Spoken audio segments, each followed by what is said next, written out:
எத்தனை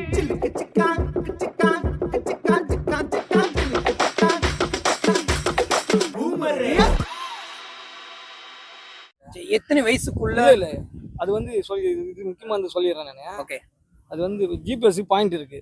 அந்த பாயிண்ட் வந்து 60 பாயிண்ட் 32 பாயிண்ட் அப்படி சொல்லுவாங்க. அது போல அங்க 60 பாயிண்ட் வரைக்கும் போவாங்க. Okay okay okay. எத்தனை வயசு உள்ளவங்கலாம் கடல் உள்ள போகலாம் போகக்கூடாது? எங்களுக்கு வந்து ஒரு 17 வயசுலேருந்து போனா கொஞ்சம் தொல்லை தான். 17 வயசு அதுக்குள்ள சின்னதுல கொஞ்சம் பழகிடுவாங்க. சில பேர் பழக மாட்டாங்க. ஓகேண்ணா. பழக்கம் இருந்தால் போகலாம், பழக்கம் இல்லைன்னா போக முடியாது.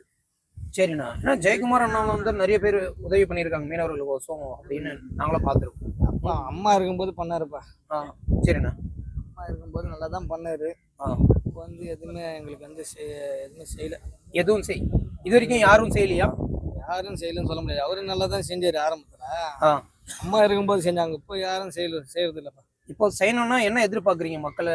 உங்களுடைய கோரிக்கை என்ன? மக்களா யார்கிட்ட ஒரு கோரிக்கை ஒன்று வைப்பீங்கல்ல, தளபதி சிஎம் இப்போ இருக்கிற ஆட்சிக்கு வரவங்க கிட்ட ஒரு கோரிக்கை வச்சா?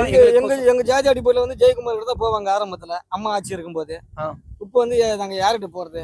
எங்க இதோட வந்து எப்படி இது பண்ணுவாங்க. அது என்னது? இப்போ நிதியமைச்சர்னு ஒன்று இருப்பாங்கல்ல, எங்களத்துல வந்து இந்த டிஎம் கட்சியில எங்களுக்கு வந்து அமைச்சர் வந்து எங்க ஜாதியில போடல. அது ஒண்ணுதான் வருத்தமா இருக்கு.